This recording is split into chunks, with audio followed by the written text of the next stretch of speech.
ہمارے اکابرین نے واضح لکھا کہ اگر اللہ تعالیٰ کسی کو ولایت عطا فرما دے پھر وہ کوئی گناہ کبیرہ کر لے تو اللہ تعالیٰ اس سے ولایت کو چھین لیتا ہے، یا گناہ کبیرہ نہ کرے، گناہ صغیرہ کرے لیکن لگاتار کرتا رہے، توبہ ہی نہ کرے، اللہ تعالیٰ ولایت کو چھین لیتا ہے۔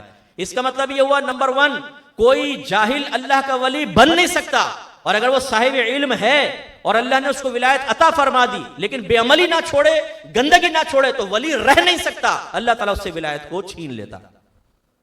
تو اب پھر اس طرف آ جائیں، کوئی اپنے مریدیوں کو سینے سے لگا رہا ہے، جفی لے رہا ہے، کوئی بڑکے مار رہا ہے ممبروں پہ بیٹھ کر، بارش کا فرشتہ آیا، پوچھا بابا بارش برسا دوں؟ میں نے کہا خبردار، بارش نہیں برسانی ہے، نکل جا یہاں سے۔ اس نے کہا جی حضور چلا گیا۔ او نعرہ تکبیر، نعرہ رسالت، وہ اتنے بڑے اللہ کے ولی آگے بارش کے فرشتے کو واپس کر دیا۔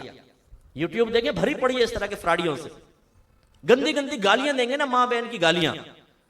اب آپ کہیں مریدوں سے یار یہ کیا کر رہے ہیں تمہارے پیر صاحب، تمہیں نہیں پتا یہ بڑی معرفت کی باتیں ہیں۔ بھائی اس میں کون سی معرفت پوشیدہ ہو گئی؟ میرے آقا صلی اللہ علیہ وسلم سے زیادہ معرفت الہی کس کو حاصل ہوگی بولیے؟ لیکن کبھی میرے سرکار کے زبان سے کوئی نازیبہ کلمہ نکلا؟ جو پیر گالیاں بکے میدان محشر میں جواب دہ ہوگا، اس کے پاس کبھی برکت نہیں ہو سکتی، یاد رکھیں۔ آپ کہنے جی مجذوب ہیں، پہلے تو حالت جذب کی تعریف مجھے بتائیے کہ جذب کہتے کس کو؟ اعلیٰ حضرت فرماتے ہیں جو اللہ کا مجذوب ہوتا ہے کبھی بھی اعلانیہ اللہ کی نافرمانی نہیں کرے گا۔ وہ مجذوب تو بس یہ ہوتا ہے کہ اس کو کوئی تجلی نظر آتی ہے، اللہ انوار و تجلیات ایک دم کھول دیتا ہے اس کے لیے، اور اس کی کیپیسٹی اتنی نہیں ہوتی کہ اس تجلی کو برداشت کر لے، تو اس کا دماغ بعض اوقات الٹ جاتا ہے، یعنی ایسا بس کیفیت طاری ہو جاتی ہے، وہ اپنی کیفیت سے باہر نکل جاتا ہے، یہ مجذوب ہے۔ لیکن کمال یہ ہوگا اس حالت جذب میں بھی کوئی شریعت کی نافرمانی نہیں کرے گا۔ یہ نہیں ہے کہ بیٹھا ہوا ہے بابا، آپ کہہ رہے ہیں بابا حالت جذب میں، نماز کا وقت نکل گیا، اب ایسے ملے مجھے نا، میں نے کہا یار یہ پیر صاحب نماز نہیں پڑھ رہے، یہ روحانی نماز پڑھتے ہیں۔ لو بھائی، اور تم لوگ کیوں نہیں پڑھ رہے ہو؟ روحانی جماعت، یہ پوری روحانی جماعت ہے، سگریٹ پی رہے ہیں بیٹھے ہوئے، پیر صاحب جب نماز اقتدا کر رہے ہیں روحانی، یہ سب پیچھے نماز پڑھ رہے ہیں۔ ہو گیا؟ وہ بھائی کوئی ایسی نماز اللہ کے نبی نے پڑھی ہو، صحابہ کرام نے پڑھی ہو، اولیاء اعظام نے پڑھی ہو، کہاں سے روحانی نماز پڑھ رہا ہے؟ ایک علاقے میں گیا تو پیر صاحب چرس کے سٹے لگا رہے، بھائی یہ کیا کر رہے ہیں؟ تو آپ کو نہیں پتا جب یہ چرس پیتے ہیں نا تو دنیا سے دھیان ہٹ جاتا ہے، اللہ سے لو لگ جاتی ہے۔ تو میں نے دائرہ میں رہ کے عرض کی تو بہتر یہ ہے کہ چرس کی سگریٹ کی بیعت کی جائے، جو پیر صاحب کو بھی اللہ سے ملا رہی ہے تو پیر صاحب سے بڑھ کے تو چرس کی سگریٹ ہوئی۔ یہ حال، عورتوں کو سامنے بٹھانا، ہاتھ میں ہاتھ لے کے بیعت کر رہے ہیں، عورتیں پیر دبا رہی ہیں، جوان عورتیں، اور پیر بیٹھا ہوا ہے۔ ملاقات شروع ہوئی، بے پردہ عورتیں سامنے بیٹھی ہیں، مرد باہر نکل جائیں، پیر صاحب مریدنیوں پہ فیض جاری کریں گے تنہائی کے اندر۔ اور ہم جیسے بعض بالکل غیرت سے خالی میں اس شخص کو کہوں گا کہ اپنی بہن بیٹی کو تم کسی شخص کے سامنے بٹھا دو دین کے نام پر، کہاں سے جائز ہو گیا؟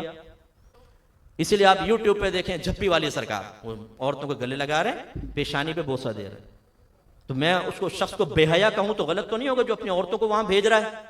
ایک غیر مرد عورت کو سینے سے لگا رہا ہے اور فیض جاری کر رہے ہیں، پیر صاحب لگا کے کافی دیر تک کھڑے ہوئے ہیں۔ یوٹیوب پہ دیکھیں آپ جا کے، خرافاتیں مچی پڑی ہیں۔ یہ ان کا تعلق اہل سنت سے نہیں ہے، یاد رکھیں، یہ کوئی سنی نہیں ہے، ان کا ہم سے کوئی تعلق نہیں ہے۔ یہ سازش کے تحت ہم میں داخل کیے گئے ہیں تاکہ اہل سنت کو بدنام کیا جائے۔ مزار پہ بیٹھا ہوا ہر شخص اللہ کا نہ ولی ہوتا ہے نہ وہ صحیح اہل سنت ہوتا ہے۔ ان لوگوں کی خرافات کی وجہ سے ہم اہل سنت بدنام ہو گئے، ہمیں قبر پرست کہا جاتا ہے، ہمیں اللہ کو چھوڑنے والا کہا جاتا ہے، ان بدبختوں کی وجہ سے دھمالے ہو رہی ہیں۔ آپ دیکھیں مزارات پر جوان عورت بڑے بال کھول کر پورے اور ڈھول کی تھاپ پہ یوں گھوم رہی ہے، اور سارے برابر میں، سارے پڑوس میں بھائی کھڑے ہوئے ہیں، بہن کو پاکیزہ نگاہوں سے دیکھ رہے ہیں۔ یار شرم کرو تم، تمہاری بہن کو اس طرح نچوایا جائے، آپ کھڑا کریں گے اپنی بہن بیٹی کو؟ بولے نہیں۔ لیکن افسوس ہوتا ہے کہ وہی نوجوان جو اپنی بہن بیٹی کے لیے پسند نہیں کرتا، وہ جب مزار پہ جائے گا وہ بھی کھڑے ہو کے دیکھ رہا ہوگا۔ بھائی یہ تماشا حرام ہے، اس کا کوئی اہل سنت سے تعلق نہیں ہے۔